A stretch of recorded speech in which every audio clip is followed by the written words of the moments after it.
Zakariya Wadani oo ka mid ah wariyaasha Som News TV ayaa waxa uu dhawaan baahiyay dhibana ku xanuunsanaya baadiye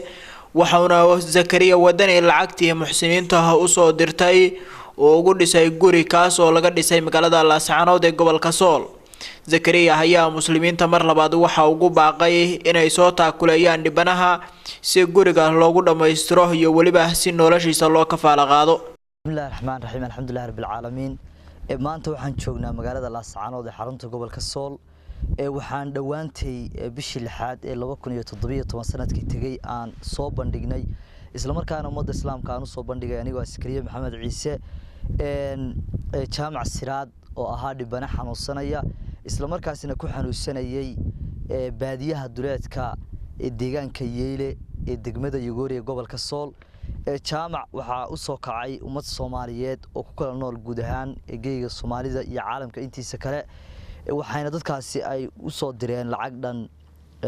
$6,700 jaamac waxaanu geynay cusbatalka dhimirka Laascaanood iyo Buuhoodle labadaba waanu geynay waxaanu isla qaadanay oo dhakhaatiirta ay nagula talisay in jaamac Siraad uu yahay nin daa aan qaadan karaynin in la geeyo hool ama madal dadka walwalay ku jiraan uusan gelin karin maadaama awoodiisu ay tahay nin weyn oo 30 sanadood ilaa 40 sanadood xanuunsanayay baadiyana ku xanuunsanayay sidaa darteed waxay yiraahdeen jaamac Siraad lacagteen waxaad sameysaan guri ugu dhisa gurigan ha lagu hayo oo ha lagu xanaaneeyo oo xaaladiisa halka caafimaad ha lagu daryeelo sidaa darteed ba waxay noqotay markii aanu qoyska la tashanay jaamac Siraad waxay yiraahdeen oo ay codsadeen in magaalada Laascaanood looga dhiso maadaama halkan ay tahay magaalo weyn oo lagu hayn karayo sidaa darteed baan jaamac Siraad lacagtii $5,790 ayaa waxaanu ugu talagalay in guriga loogu dhiso markii aanu lacaga deymo iyo waxyaalihii magaranaysa reerka qoyska noloshooda lagu maareynay aan ka jarnay sidaa darteed ba haddana $5,790 waxa soo haray lacag $300 oo aan ugu talagalay in suuliga runtii loogu qodo suuligiina hadda waa bilow gurigii oo laftiisa oo qabiyo ah 2 qol iyo deyrkii sidaad aragtaan baanu u dhisnay oo lacagtii aan ugu dhisnay qaybta kale guriga inta kale waa qabiyo ummadda muxsiniinta waxaan ka codsanayaa inay soo caawiyaan mar kale oo cidii kafaala qaadi karta noloshiisa maadaama qoys tan yar ah baadiyana joogay in cidii soo kafaala qaadi karta noloshiisa maareyn karaysa ee hayn karta intaas noloshiisa ka hadhay ummadda islaamka waa ka codsanaynaa hooyadii dhashay idma jaamac Siraad oo iyadana baadiya aan ka soo qaadnay oo aan keenay magaalada Laascaanood gurigiina hadda aan ku wareejinayno iyo Sidiiq jaamac Siraad oo ah wiil uu dhalay isagu oo wiilashiisa kamid ah iyo jaamac Siraad iyo caaqil Sanyare oo ah caaqil kamid ah uqaasha gobolka Sool si wada jiraan rabaa in arintaasi maadaama aanu dadkii ugu wada mahad celino dadkii la soo baxay sadaqada Ilaahay ha barakeeyo Ilaahayna badalkooda mid ka khayr badan ha siiyo sharaf iyo karaamay naga mudan yihiin waayo way soo nooleeyeen rasuulkuna wuxuu yiri qofkii qof nooleeyo wuxuu la mid yahay kaanama qof dadkoo dhan nooleeyay marka caaqilka in kelmadiisa jeediyo isla markaasna aniga caaqilkuba si wada jira aan ugu wareejino hooyada iyo qoyska reer jaamac Siraad furaha guriga ayaan diyaar u ahay anigoo arinta waxa fulinaya anigoo Zakariya Maxamed Ciise ahna wakiil ka tirsan TV-ga Somali News khaasatan degmada Woodwood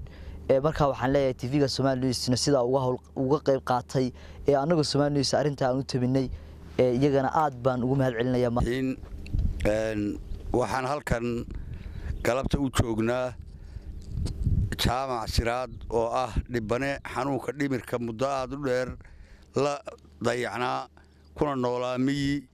ahna qoys tan yar ah marka ugu horeysa Ilaahay baa mahadle waxaan u mahadnaqaynaa Zakariya Ciise Wadani oo cidla ku arkay kana naxay sida nolosha uu ku nool yahay oo iyo dayaca haysta oo u soo bandhigay muuqaalkiisa dadka islaamka ah ee Soomaaliyeed meel ay joogaanba inay wax u qabtaan waxaan markaa dadka u dhisay guriga 2 qol iyo barsada in Ilaahay waxaan uga baryayaa inay way astureen lacagta meeshii ay ka soo saareen rag iyo dumarba inuu Ilaahay waxsan ugu bedelo inuu Ilaahay ugu dambi dhaafo gurmadka ay u gurmadeen waxaan kaloo galabta aan ka codsanaynaa dhammaan inta muslimiinta ah ee baaqa iyagu uu gaadho inay u gurmadaan oo u dhammaystiraan suuliga iyo guriga nuska wixii ka dhiman ayna ilaahay dartii u sadaqaydaystaan maadaama uu qoys dan yara yahay oo aan waxba haysan inta ehelkii iyo gacanta ku hayn doonta iyo isagaba inay isu xilqaamaan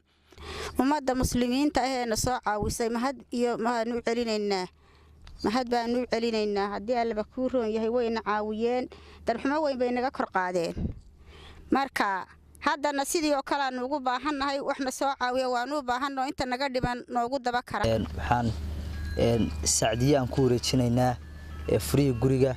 waa 2 qol iyo dayrkiisii suuligana insha Allah waxaan rajaynaynaa in si dhaqso leh ummadda islaamka ay u soo qodaan iyo taangiga biyahaba insha Allah